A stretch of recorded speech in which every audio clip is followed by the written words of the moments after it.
মা, মা গো, রক্ষা করো মা। মা ভবতারিণীর মন্দিরের চূড়া দর্শন করে প্রণাম করছেন রহস্য রোমাঞ্চ ঔপন্যাসিক কমল বন্দ্যোপাধ্যায়। এদিকে কমলবাবুর দিকে পেছন করে একটা দীর্ঘায়তন পরমহংসদেবের প্রতিকৃতি মনোযোগ সহকারে দেখে চলেছে বিখ্যাত গোয়েন্দা প্রভাত রায় ওরফে বেনুদা। আর আমি একইভাবে দেখে চলেছি দুজনকে, আর আমার মোবাইলে ক্যামেরাবন্দি করছি এই দুর্লভ মুহূর্তগুলোকে। হঠাৎ আমাদের চমকে দিয়ে বেনুদা বলে ওঠে, সত্যি ভাবলে অবাক হতে হয়। কমলবাবু প্রণাম থামিয়ে বেনুদার দিকে ফিরে বলে, ও মশাই, এই কিসে অবাক হচ্ছেন? বলবো, চলুন তপবনের দিকে যেতে যেতে বলি। এরপর হাঁটা শুরু করে বেনুদা বলে, একটা কম শিক্ষিত মানুষ গোটা জগৎকে কত সুন্দর করে শিখিয়ে গেলেন কিভাবে সংসারে থেকেও সন্ন্যাসী হওয়া যায়। এটা কি কিছু কম কথা? কি বলেন কমলবাবু? মানে এটা কি করে সম্ভব বেনুবাবু? মানে সংসারী কি করে সংসারী হবেন বলুন তো?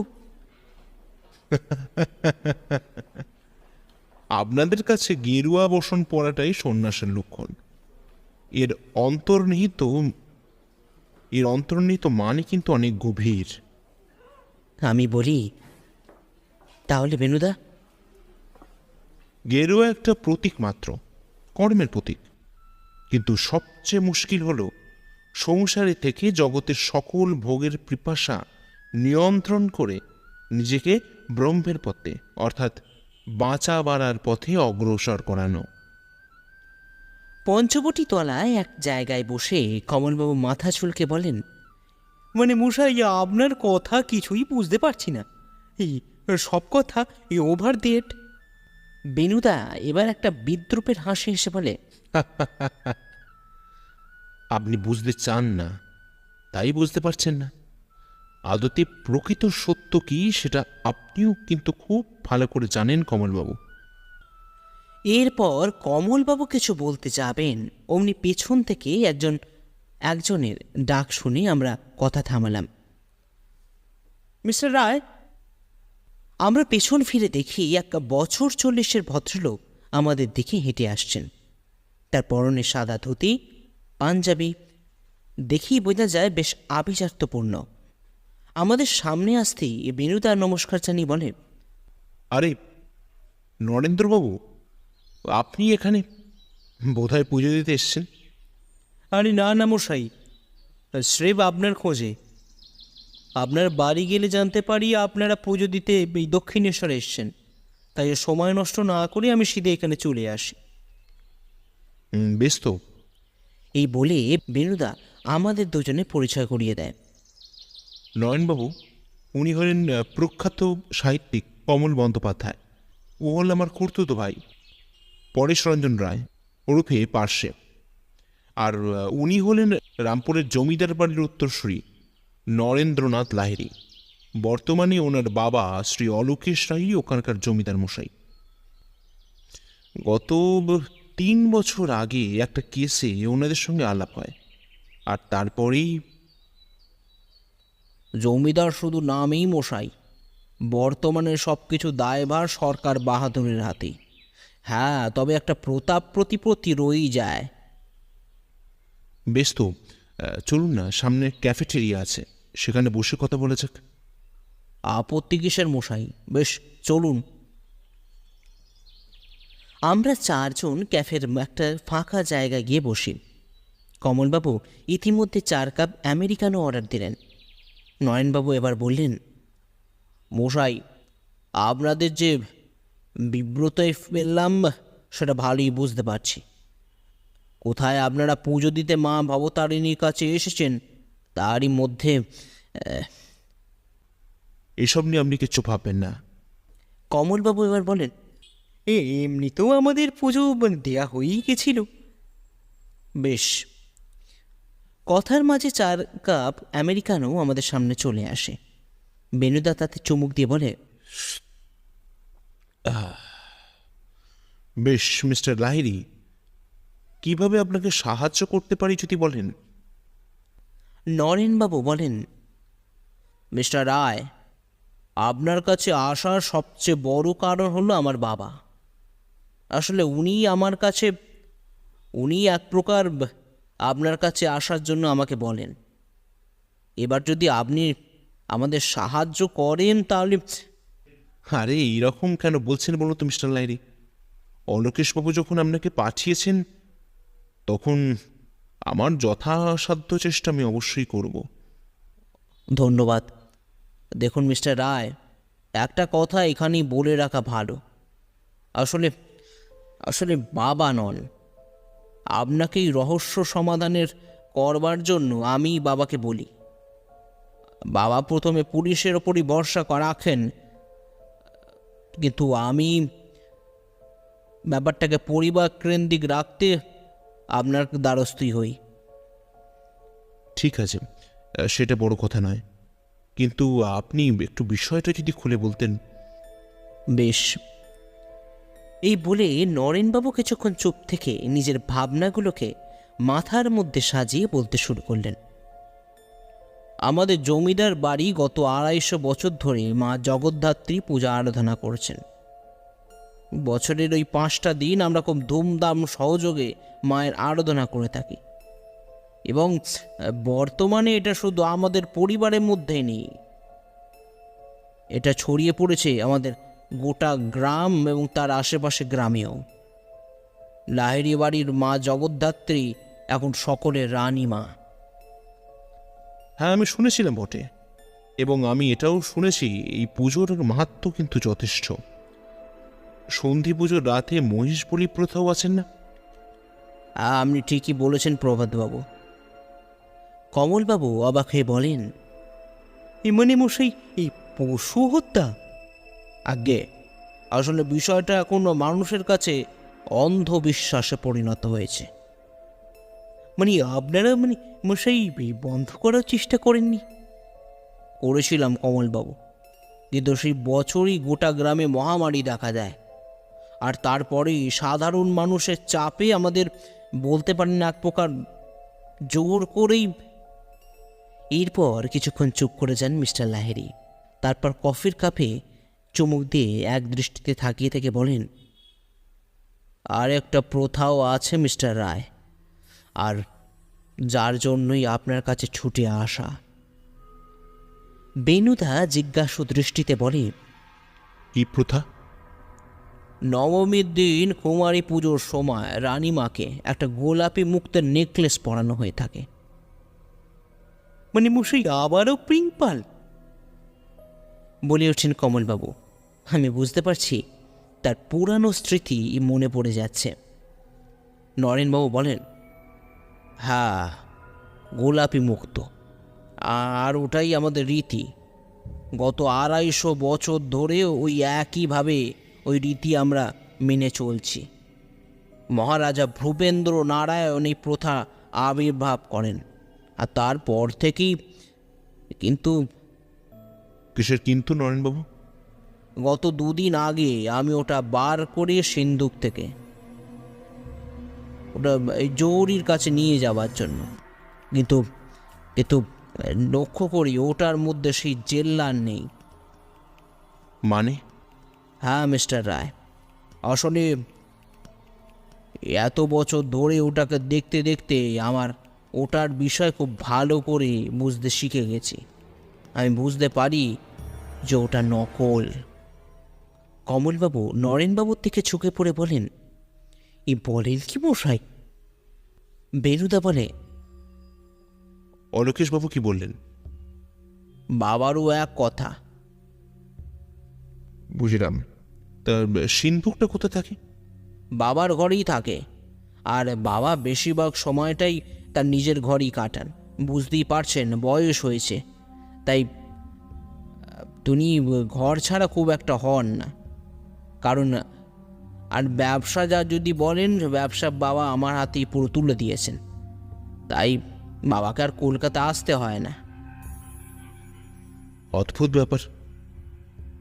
এখানেই ব্যাপার শেষ নয় প্রভাতবাবু। কেন? রানিমার পুজোর দিন এগিয়ে এসেছে। এর মধ্যে যদি ওই নেকলেস খুঁজে বার করতে না পারি তাহলে ঘোর বিপদ। ঘুণাক্ষরে যদি কোনো প্রজা এটা জানতে পেরে যায় তাহলে তাদের ঠেকিয়ে রাখা খুব মুশকিল, কারণ এটা তাদের এবং আমাদের কাছে একটা আবেগ। আপনার কি মনে হয় কি আসলটা চুরি করে নকলটা রেখে দিয়ে গেছে? দেখুন মিস্টার রায়, সেটা বলা আমার পক্ষে খুবই মুশকিলের ব্যাপার, কারণ বাড়ির কারোর সেই সাহস নেই যে নেকলেস সিন্দুক থেকে বার করে নকল নেকলেস রেখে দিয়ে যায়। আর সবাই প্রায় পুরনো। আর কেউ এই ব্যাপারে জানে নাকি? কোন বিষয় মিস্টার রায়? চুরির বিষয়টা? না না, একেবারেই নয়। আপাতত বাবা মশাই আর আমি। তবে ভৃত্যরা একটা আন্দাজ করছে বটে। কিন্তু মুশকিল হলো তো অন্য জায়গায় নরেনবাবু।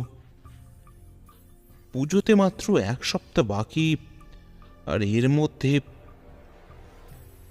প্রভাতবাবু, প্লিজ আপনি একটা কিছু করুন। আমি বড় আশা নিয়ে আপনার কাছে ছুটে আসি। ও বেণুবাবু, এই নরেনবাবুর এই বিপদের হাত থেকে উদ্ধার করবেন না? আপনি না? না কমলবাবু, আমি অবশ্যই সাহায্য করব, কিন্তু তার জন্য তো আপনাদের ওখানে যাওয়া খুব প্রয়োজন মিস্টার লাহিড়ী। এ তো আমার কাছে সৌভাগ্যের বিষয় মিস্টার রায়। আপনারা কবে আসবেন বলুন? যত সে তাড়াতাড়ি সম্ভব, কালকেই, কারণ হাতে সময় তো খুব কম। আর আরেকটা কথা মিস্টার রায়, আমরা গেলে কিন্তু 3 জনই যাই। বেণুদার কথা থামিয়ে ভদ্রলোক বলেন, সেসব নিয়ে আপনাকে চিন্তা করতে হবে না প্রভাতবাবু। রাজবাড়িতে কি আর ঘরের অভাব? আপনারা আসুন, খালি নেকলেসটা খুঁজে বার করে আমার হাতে তুলে দিন মিস্টার রায়। এটাই আপনার কাছে আমার প্রার্থনা। আমি চেষ্টা করব নরেনবাবু। বেশ, শান্তি পেলাম। এখন আসি, নমস্কার, কাল দেখা হচ্ছে। ভদ্রলোক চলে গেলে বিনুদা কমলবাবুকে বলেন, তাহলে কমলবাবু ঘোরার সুযোগ পেলেন, কি বলেন? কমলবাবু অবসন্নভাবে বলেন, সে তো পিলাম মশাই, কিন্তু আপনি তো কেস নিয়েই ব্যস্ত থাকবেন। ওখানেই আশেপাশে গিয়ে আর ঘুরে দেখা হবে? আলবাত পারবেন। আর সবচেয়ে বড় বিষয় হলো ওই লাহিড়ী বাড়ি আর জমিদার বাড়ির পুজোটা কিন্তু কোনো অংশে কম যায় না, তাই নাকি? কি বলেন? কমলবাবু চেয়ার ছেড়ে উঠে হাসি মুখে বলেন, এবার আমি বলি বেণুবাবু, মিশন রানিমা বিগান। কেমন দেখছেন কমলবাবু? প্রশ্ন করে বেণুদা। কমলবাবু বিখ্যাত অমায়িক হাসি হেসে বলেন, মশাই এই জিনিস শহরে মিসিং। এইভাবে রানিমার কাঠামোই মাটির প্রলেপ, উফ, সত্যি মশাই, এ জিনিস যে জীবনে কোনো দিন দেখব, এ ভাবা যায়? বেণুদা বলে, চোখ আর মুখ এ দুটো খুলে রেখে দিন কমলবাবু। নরেনবাবু বলেন, আসুন আপনাদের একটা জিনিস দেখাই। এই বলেই ভদ্রলোক ঠাকুর দালান পেরিয়ে ছোট্ট একটা অন্ধকার ঘরের মধ্যে নিয়ে যান। লক্ষ্য করলাম কিছুজন পুরোহিত এক বেদির পুজো করছেন। কমলবাবু বললেন, এটা কি হচ্ছে মশাই?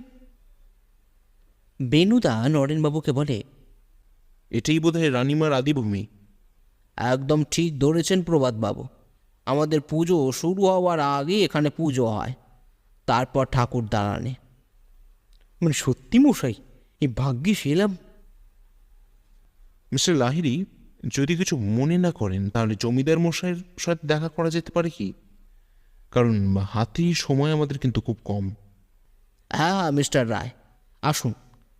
আসলে আপনাদের কাল রাতে আসতে অনেকটা দেরি হয়ে যায়, তার উপর বাবা মশাই একটু তাড়াতাড়ি শুয়েও পড়েন, দেখা করা সম্ভব হয়নি। আসুন। আমরা 3 জন ঠাকুর দালানের বাম পাশের কোণে থাকা কাঠের সিঁড়ি দিয়ে ওপরে অলোকেশবাবুর ঘরের দিকে রওনা দিই। ঘরের সামনে আসতেই নরেনবাবু বলেন, আপনারা একটু এখানে অপেক্ষা করুন, আমি বাবাকে জিজ্ঞাসা করে আপনাদের। হ্যাঁ হ্যাঁ, ঠিক আছে মিস্টার লাহিড়ী, আপনি নিঃসন্দেহে যান, আর আমরা এখানে দাঁড়িয়ে রইলাম। মিস্টার লাহিড়ী ভেতরে চলে গেলেন, আর আমরা তিনজন তীর্থের কাকের মতো পর্দার দিকে তাকিয়ে দাঁড়িয়ে রইলাম। মিনিট দুয়েক পরেই ভদ্রলোক ঘরের ভেতর থেকে বেরিয়ে এসে আমাদের অলোকেশবাবুর ঘরের মধ্যে নিয়ে যান। ঘরের পর্দা সরতেই দেখি এক 70 ঊর্ধ্ব ভদ্রলোক ইজি চেয়ারে হেলান দিয়ে বসে গড়গড়া টানছেন, আর তার পরনে সাদা পাঞ্জাবি আর পায়জামা, চোখে কালো ফ্রেমের চশমা, আর মাথার সাদা চুলগুলো ব্যাকব্রাশ করা। বেনুদা নমস্কার জানিয়ে নিজের এবং আমাদের পরিচয় দেয়। তবে মজার জিনিস হলো, ভদ্রলোক কমলবাবুর খুব বড় ভক্তও বটে, আর তার নাকি অধিকাংশ বই তার পড়া। তাই তেনাকে নিজের পাশে থাকা চেয়ারে বসতে দিলেন, আর আমি আর বেনুদা বসলাম ঠিক তার সামনে থাকা সোফার ওপর। নয়নবাবু বলেন, মিস্টার রায়, আপনারা বাবার সাথে কথা বলুন, আমাকে একটু যেতে হবে, বুঝতেই পারছেন, পুজো বাড়ি তো। হ্যাঁ হ্যাঁ, অবশ্যই, আমাদের কোনো সমস্যা হবে না। নরেনবাবু চলে গেলেই অলোকেশবাবু বলেন, আপনারা আশা করি নরেনের মুখে সবটাই শুনেছেন। এবার বলুন তো, টিকটিকি কি নিজের খাদ্য খুঁজে নিতে পারবে? বেনুদা একটা ধূর্ত হাসি এসে বলে, আমি টিকটিকি নই মিস্টার লাহিড়ী, আমি হলাম মানুষ, মান আর হুঁশ। তাই কীভাবে খাবার জোগাড় করতে হয় সেটা আমার খুব ভালো করে জানা আছে। সাবাস সাবাস, এটাই আশা ছিল আপনার কাছ থেকে মিস্টার রায়। বেনুদা ঘরের কোণে থাকা সিন্ধুকের দিকে তাকিয়ে বলে, ওখানে কি নেকলেসটা থাকতো রাকেশবাবু? হ্যাঁ, কোনটা? হ্যাঁ, ওখানেই থাক। এরপর সোফা ছেড়ে উঠে সিন্ধুকের কাছে গিয়ে বেনুদা বলে, আর ওটার চাবি কোথায় থাকে মিস্টার লাহিড়ী? চাবি আমার কাছেই থাকে। দাঁড়ান, আপনাদের নেকলেসটা দেখাই। এই বলে ভদ্রলোক চেয়ার ছেড়ে ওঠেন সিন্ধুক খুলতে, আর বেনুদা আবার আমাদের পাশে এসে দাঁড়ায়। অলোকেশবাবু সিন্ধুক খুলে একটা কাঠের বাক্স বার করেন, তারপর সেটা বেনুদার হাতে তুলে দেন। বেনুদা সেটা খুলে দেখতে দেখি একটা গোলাপি মুক্তের নেকলেস আমাদের সামনে জল করছে। কমলবাবু হাততালি দিয়ে বলেন, আরে মশাই, এই যে সেই। বেনুদা আর চোখে কমলবাবুর দিকে তাকিয়ে হেসে বলে, পিঙ্ক পার্ল কমলবাবু, আপনি একেবারে ঠিক ধরেছেন। এরপর অলোকেশবাবুকে প্রশ্ন করে, এটা নকল কিভাবে বুঝলেন? অলোকেশবাবু হেসে বলেন, অদ্ভুত প্রশ্ন আপনাদের। এত বছরের একটা জিনিস ছোটবেলা থেকে এই হাতে নাড়াচাড়া করছি, আর আমি বুঝবো না? হ্যাঁ, মানছি নকল ব্যাপারটা নরেন ধরে। আমার বাড়ি যে কেউই একবার দেখলেই বলে দিতে পারবে। কমলবাবু বেনুদাকে বলে, কিন্তু মশাই, মানতে হবে এই কারিগরে এলে মাছ হুবহু এই এক জিনিস বানিয়ে দিল মশাই। আর সেখানেই তো সমস্যা কমলবাবু। এই কেন মশাই? সব জিনিসের নকল করতে থাকলে তো চিন্তা এসেই যাচ্ছে। এরপর অলোকেশবাবুর দিকে ফিরে বেনুদা বলে, আপনি কাকে সন্দেহ করছেন অলোকেশবাবু? দেখুন, সবাই আমার বাড়িতেই থাকে, এবং যারা ভৃত্যরা আছে তারা বহুদিন ধরেই আমার সঙ্গে কাজ করে চলেছে। তাই সেইভাবে কিছু বলার আমার কিছু নেই। এই বলেই চুপ করে যান অলোকেশবাবু। বেনুদা জিজ্ঞাসা করে, কি ব্যাপার মিস্টার লাহিড়ী, চুপ করে গেলেন? বেনুদার কথায় ভদ্রলোক হুঁশ ফেরে, তারপর আস্তে আস্তে বলেন, আসলে একটা ব্যাপার নিয়ে আমি খুবই চিন্তিত প্রভাতবাবু। কি ব্যাপার? ব্যাপারটা আমার জামাতাকে কেন্দ্র করে। কমলবাবু উৎসুক ভঙ্গিতে বলেন, এমনি কেন কেন কেন মশাই? অলোকেশবাবু কমলবাবুর দিকে ফিরে বলেন, আমার জামাতা পরেশ, একজন সিনেমার পরিচালক। বর্তমানে আমি শুনেছি একটি নতুন গল্পের ওপর কাজ করছে। গল্পটাও নাকি তারই লেখা। বেনুদা বলে, কি গল্প? আমাদের গোলাপি মুক্তের নেকলেসকে কেন্দ্র করে, এবং তাতে আমাদের নেকলেসের দৃশ্য কিছুটা থাকবেও বটে। বেশ, সে তো বুঝলাম, কিন্তু তাতে অসুবিধার কি আছেন অলোকেশবাবু? আছে আছে মিস্টার রায়, আছে। মেয়ে মারা যাওয়ার পর থেকেই সেইখানেই থেকে যায়। বিয়ের পর মেয়ের মুখে শুনতাম টুকটাক সিনেমার কাজ নাকি সে করে, কিন্তু কিছু বছর পর জানতে পারি সে একেবারে বেকার। দু একটা কাজ সে করেছে বটে, কিন্তু সেগুলো এই পাতে দেওয়ার মতন নয়, এবং বর্তমানে সে একেবারে নিঃস্ব। কি করি বলুন তো প্রভাত বাবু? মেয়ে নিজে পছন্দ করে বিবাহ করলেও বাবা হিসাবে তাদের ফেলে দিত তো আমি আর পারি না। কিন্তু নেকলেস চুরির সাথে পরেশবাবুর কি যোগ আছে?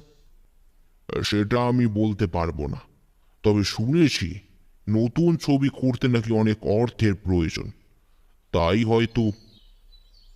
বেনুদা এবার একটা দীর্ঘশ্বাস ফেলে বলে, দেখুন মিস্টার লাহিড়ী, শুধুমাত্র সন্দেহ বশে কাউকে দোষী সাব্যস্ত করা যায় না।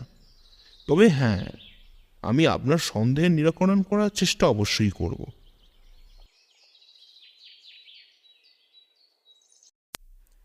আরে ও মশাই, এবার কি করবেন? প্রশ্ন করলেন কমলবাবু। বেনুদা এক দৃষ্টিতে তাকিয়ে আছে পুকুরের জলের ওপর পড়া সূর্যের আলোর দিকে। কমলবাবুর প্রশ্নে হাতের আঙুলে থাকা অর্ধ সমাপ্ত সিগারেট টান দিয়ে বলে, আপনি হলে কি করতেন কমলবাবু? কমলবাবু অবাক হয়ে মাথা চুলকাতে চুলকাতে বলেন, মানছি আমি রহস্য রোমাঞ্চের লেখক, কিন্তু এখানে কোনো কিন্তু নেই কমলবাবু। আমি বলি, কিন্তু বেনুদা, এখানে কাকে সন্দেহ করবে আর কাকে করবে না বলো তো? বেনুদা কিছু বলতে যাবে, অমনি আমাদের ঠিক পেছনে থাকা গাড়ি বারান্দার সামনে একটা গাড়ি এসে থামল। তার থেকে যিনি নামলেন তার মধ্যে জমিদারি ব্যাপারটা খুব একটা লক্ষ্য করা যায় না। বেনুদা খুব আস্তে করে বলে, পরেশবাবু। এই বলেই সে পরেশবাবুর নাম ধরে ডাক দেয়। পরেশবাবু। আমি আর কমলবাবু সত্যি অবাক হয়ে যাই যখন দেখি উনি সেই অলোকেশবাবুর জামাতা পরেশবাবু। ভদ্রলোক প্রথমে বেনুদার দিকে অবাক হয়ে চেয়ে থাকেন, তারপর বেনুদা এবং আমরা তার সামনে যেতে বেনুদা বলে, নমস্কার পরেশবাবু, আমি প্রভাত রায়, প্রাইভেট ইনভেস্টিগেটর। এরপর যথারীতি আমার আর কমলবাবুর পরিচয় দিয়ে দেয়। পরেশবাবু বেনুদার পরিচয় পাওয়া মাত্র খুশি হয়ে যান। তারপর বলেন, আরে মশাই, আমি একজন পরিচালক, তাই সিনেমার খাতিরে বহু বই পড়াশোনার মধ্যে রাখতে হয়, এবং সেই সত্যিই আপনার বইয়েরও হদিশ পাই। আর আর সত্যি বলতে কি, আমি কিন্তু আপনার একজন মস্ত বড় ভক্তও বটে। এরপর কিছুক্ষণ চুপ করে থেকে বলেন, আপনাদের সঙ্গে দেখা হওয়াটা আমার কাছে একটা ভীষণ ব্যাপার, কিন্তু এখানে সব কথা কি এখানে না বলে যদি বাগানে এক কাপ চায়ের সাথে বলা যায়, তাহলে কি মন্দ হতো খুব একটা? আমার একটা কাজ ছিল। বেশ পরে হবে, আপনাদের তো আর সহজে পাওয়া যাবে না। আসুন। চায়ে চুমুক দেওয়ার পর পরেশবাবু বলেন, বলুন মিস্টার রায়, আপনাকে কীভাবে সাহায্য করতে পারি? বেনুদা চায়ের কাপটা টেবিলে নামিয়ে রেখে বলে, শ্বশুরবাড়িতে থাকতে ভালো লাগে? পরেশবাবু প্রথমে বেনুদের কথা শুনে চমকে ওঠেন, তারপর সামান্য হেসে বলেন, দেখুন, আমার স্ত্রী কত হয়েছেন, তার স্মৃতি এই বাড়ির আনাচে কানাচে রয়েছে। আর তাছাড়া আমি অনাথ, তাই বলতে পারেন এটাই আমার বাড়ি। বুঝলাম। আপনার কাজকর্ম আশা করি মন্দ নয়, তাই তো? তাহলে প্রভাতবাবু, মানছি আমি পরিচালক, কিন্তু আমাদের রোজগার সবসময় যে এক থাকে তা বলা যায় না। একা মানুষ কোনো মতে চলে যায়। আর তাছাড়া এ বাড়িতে আমার তো কোনো খরচাও লাগে না, তাই বলতে পারেন ধর্মের ষাঁড় হয়ে এ বাড়িতে বসে আছি। আর বিয়ের কথা ভাবেননি? না না, আর ভাবতেও চাই না। বেশ, এবার কাজের কথায় আসি পরেশবাবু। শুনলাম আপনি গোলাপি মুক্ত নেকলেসকে কেন্দ্র করে একটা সিনেমার গল্প লিখছেন। হ্যাঁ, আপনি তো ঠিকই শুনেছেন, তবে কাজ এখন অনেক দূর এগিয়ে গেছে। পরের মাস থেকে হয়তো শুটিং স্টার্ট করেও দেবো। আর কি জানেন, ভাবছি নেকলেসটা একটা বিশেষ দৃশ্য দেখাবো। কিন্তু সেটা কিভাবে হবে? ওটার মতন একটা নকল নেকলেস আমি বানিয়ে নিয়েছি। আসল নেবার অধিকার আমাকে এ বাড়ি থেকে অন্তত কেউ দেবে না। আর সত্যি বলতে কি, আমিও সেই দুঃসাহস করতে চাই না বেনবাবু। বেনুদা এবার পরেশবাবুর দিকে তাকিয়ে বলে, কিন্তু মুশকিল হলো আসলটা কেউ সরিয়ে নিয়েছে সিন্ধুক থেকে পরেশবাবু। এ কী করে সম্ভব? কেন? যেমনভাবে চুরি করাটাও সম্ভব তেমনভাবেই। মানে ভারী অদ্ভুত লাগছে মিস্টার রায়। বাবা মশাই তো ওই ঘরে সবসময়ই আছেন। আর তাছাড়া নেকলেস দেখার জন্য যারা আসেন তারা বাবা মশাইয়ের ঘরে নিয়ে গিয়ে দেখানো হয়ে থাকে। পরেশবাবু এই কথায় আমরা একেবারে অবাক হয়ে যাই। আমি জিজ্ঞাসা করি, নেকলেস দেখতে মানুষজন আসেন নাকি? হ্যাঁ, অনেকেই তো আসেন। বেনুদা এতক্ষণ ধরে সব শুনছিল, এবার বলল, আচ্ছা, গত এক সপ্তাহের মধ্যে কেউ এসেছিল আপনি কি জানেন? ভদ্রলোক কিছুক্ষণ চুপ করে যান, তারপর বলেন, দেখুন বেণুবাবু, দেখতে তো অনেকেই আসুন, তবে আমি যেটুকুন জানি বিনায়ক তিওয়ারি নামে একজন ভদ্রলোক নেকলেসটা দেখতে আসেন, এবং এও শুনেছি ওটা কেনার জন্য বেশ মোটা অঙ্কের টাকা প্রলোভনও দেন। স্ট্রেঞ্জ, অদ্ভুত ব্যাপার তো। এই বিষয়টা নরেনবাবু কিছু বললেন না কেন আমাকে? দেখুন প্রভাতবাবু, দাদা আপনাকে কেন বলেননি সেটা তো আমি বলতে পারবো না, তবে আমি যেটুকু জানি সেটা আপনাকে জানালাম। আর পরবর্তীকালেও যদি আমার সাহায্য দরকার হয় আমি অবশ্যই করব। এরপর ভদ্রলোক চেয়ার ছেড়ে উঠে পড়েন, তারপর নমস্কার জানিয়ে চলে যান। বেনুদাকে কমলবাবুকে জিজ্ঞাসা করতে যাবেন, অমনি বাড়ির ভৃত্য এসে খাওয়ার জন্য ডাক দেয়। এরপর তেমন কোনো কথা হয় না। বেনুদা সারা দুপুর তার সবুজ ডায়েরিতে কিসব লেখালেখি করতে থাকে। এইদিকে কমলবাবু দুপুরের ভাত ঘুমটা সেরে নেন। সন্ধ্যার পর বেনুদা অন্দরমহলে বারান্দার রেলিংয়ে হেলান দিয়ে ঠাকুর দালানের দিকে তাকিয়ে থাকে একদৃষ্টিতে। আমি আর কমলবাবু তার পাশে গিয়ে দাঁড়িয়ে দেখি রানীমার প্রতিমার মূল মণ্ডপের বেদিতে নিয়ে গিয়ে বসানো হচ্ছে। কাল সপ্তমী, কাল থেকেই পূজনীয় উন্মাদনা শুরু হয়ে যাবে। কমলবাবু এতক্ষণ চুপচাপ দেখছিলেন। এবার বেনুদাকে আমার মনের প্রশ্নটা করে বসলেন, ও বেনুবাবু, কাল তো সপ্তমী, মানে আপনার হাতে মাত্র দুদিন, কিছু বুঝতে পারলেন নাকি? আমি তো কিছুই কুল কিনারা করতে পারছি না মশাই। এবার আমি বলি, বেনুদা, সত্যি তুমি কিছু ভাবলে কি? বেনুদা একইভাবে প্রতিমার দিকে তাকিয়ে থেকে বলে, আপনাদের কি মনে হয় কে চুরি করে থাকতে পারে বলুন তো? কমলবাবু বিজ্ঞদের মতন হেসে বলেন, মশাই, আমার মনে হয় ওই পরেশবাবুই চুরি করেছেন, বুঝলেন? শুধু নাম বললে তো হবে না কমলবাবু, তার যথার্থ কারণটা যে আপনাকে দেখাতে হবে। আরে মশাই, ওই তো শুনলেন না, সিনেমার জন্য টাকা দরকার ছিল। এবার বেরোতা আমার দিকে ফিরে বলে, কিরে পার্শ্বে, তুই চুপ কেন? তুই কিছু বল।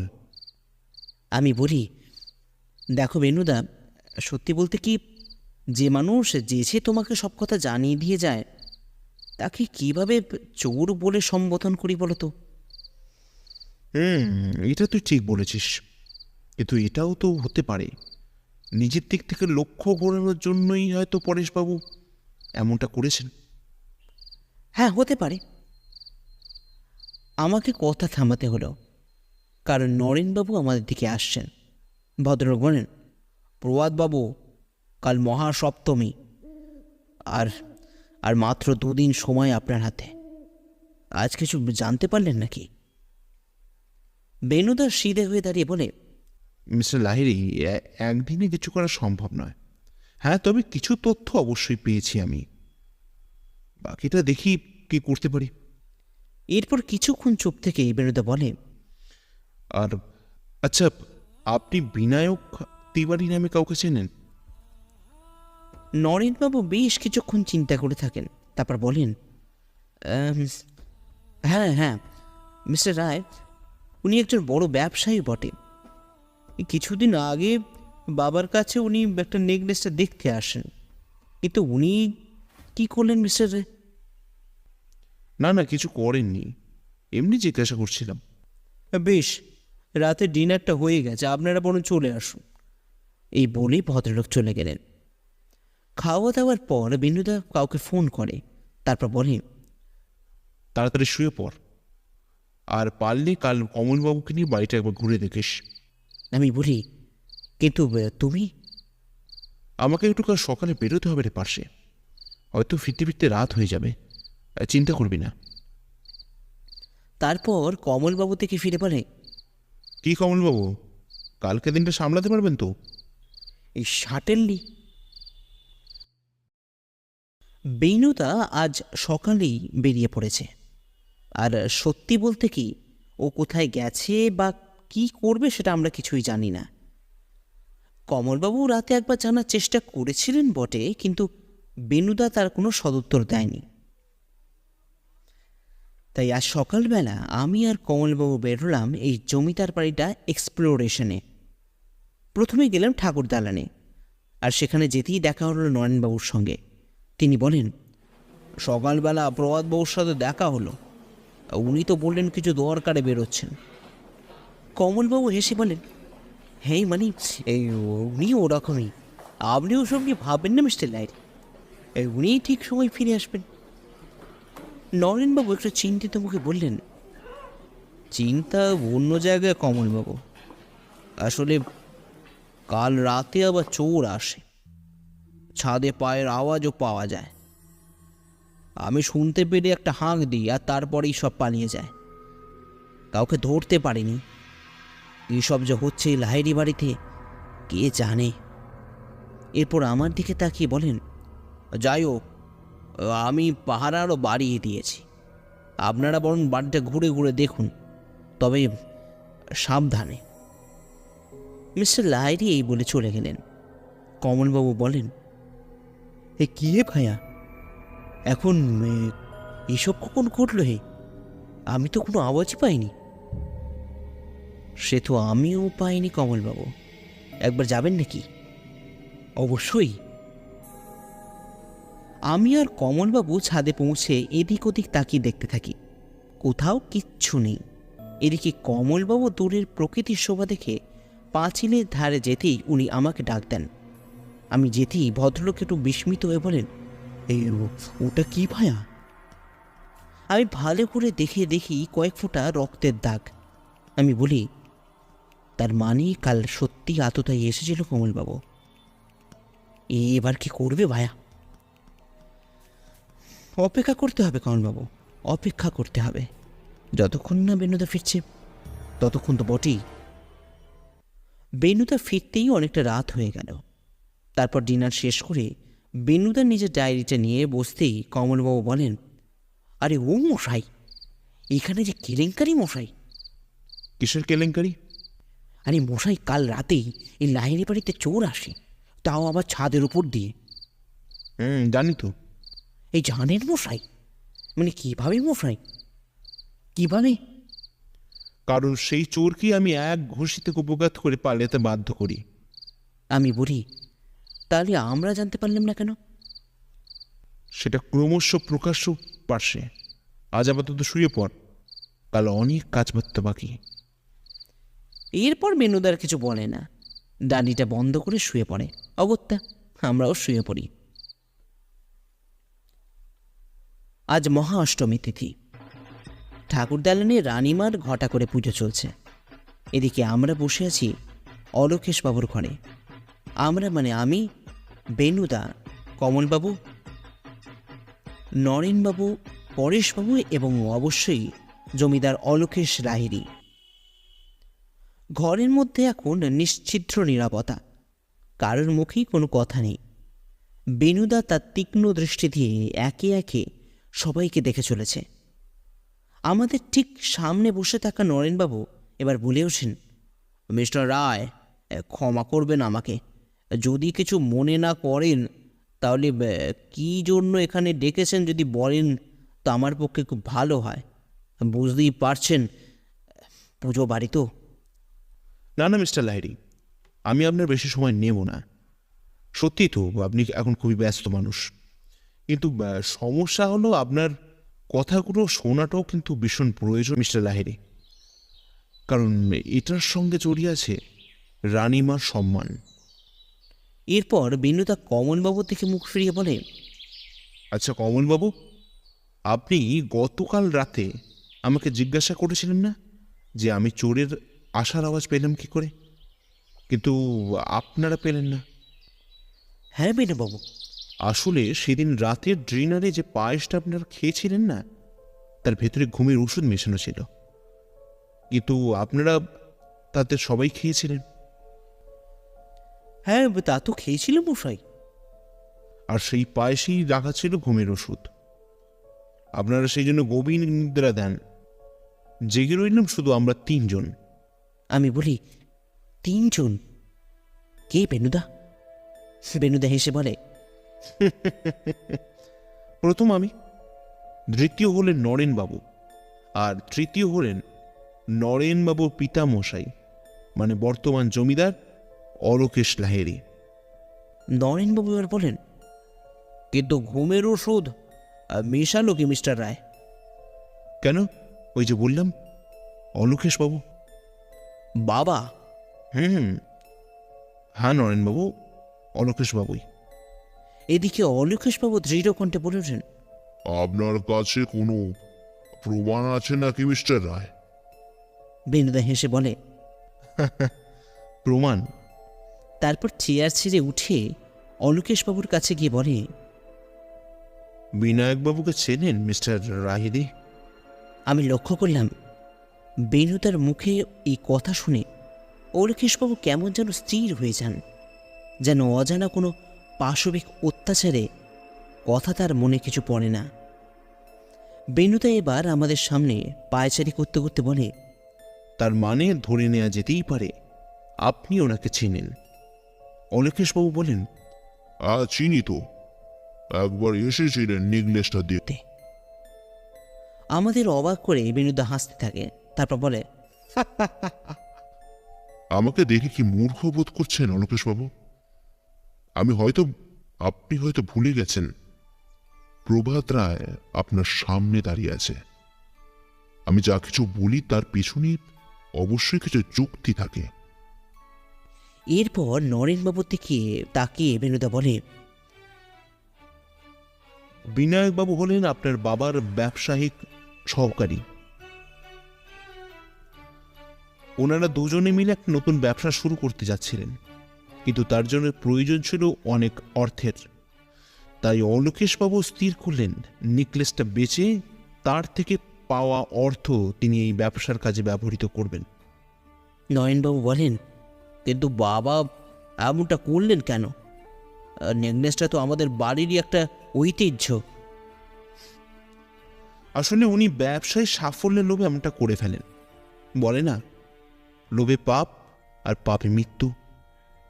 অলোকেশবাবুর ক্ষেত্রেও তাই ঘটেছে, এবং উনি এটাও চেষ্টা করেন যাতে নেকলেস চুরিটা পুরো দায়টা ওনার জামাতা মানে পরেশবাবুর উপর গিয়ে পড়ে। কিন্তু এমনটা কেন মিস্টার রায়? আসলে আপনাকে উনি সহ্য করতে পারতেন না, আর তার জেরেই হয়তো। কিন্তু আসল নেকলেসটা আমার কাছে নেই মিস্টার রায়। জানি তো, কারণ নেকলেসটা আছে কমলবাবুর কাছে। কমলবাবু ভিমরি, আরে ও মশাই, আমি কখন আবার? বেনুদা কমলবাবুর কথা থামিয়ে বলে, কমলবাবু, একবার আপনার ব্যাগে হাতটা ঢুকিয়ে দেখুন তো। কমলবাবু তার কাঁধে ঝোলানো ব্যাগে হাত ঢোকাতেই কেমন নিশ্চুপ হয়ে যান। তারপর তিনি যেটা বার করলেন তার জবাব নেই। আমি দেখি তার হাতে গোলাপি মুক্তের তৈরি নেকলেসটা জল জল করছে। কমলবাবু বলেন, এটা এইখানে এলো কি করে মশাই? বেনুদা নেকলেসটা নিজের হাতে নিয়ে বলে, কাল রাতে চোর এসেছিল নেকলেসটা বাড়ি থেকে নিয়ে যাওয়ার জন্য।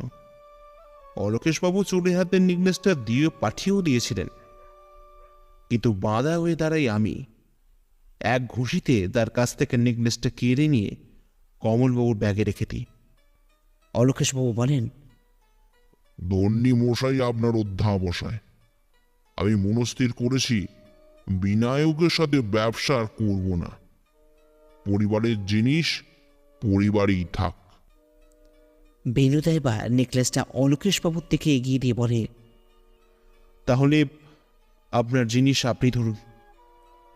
না মশাই, ওটা আমার হাতে নিয়ে অপবিত্র করতে চাই না। ওটা বরঞ্চ আপনি রানীমার গলায় পরিয়ে দিন, মা এতে খুশি হবেন। রানীমার গলায় নেকলেস স্থান পেল ঠিকই, কিন্তু লক্ষ্য করলাম কমলবাবু কেমন জানি মন মরা অবস্থায় বসে আছেন। বেনুদা তেনাকে জিজ্ঞাসা করে, কি হলো কমলবাবু, চুপ কেন? কমলবাবু বলেন, মশাই, মানে আপনি পারলেন নেকলেসটা আমার ব্যাগে রেখে দিতে? আমি একটা নিষ্কলঙ্ক মানুষ। বেনুদা হেসে বলে, আরে মশাই, গোটা গল্পটা কি গোটাটাই আমাকে নিয়ে লিখবেন নাকি? কিছু জায়গাতে তো আপনার জন্য ছেড়ে দিতে হবে। ভক্তরা না যে কষ্ট পাবে কমলবাবু। কমলবাবু হাসি মুখে বলেন, মানে বলছেন মশাই? আলবাত,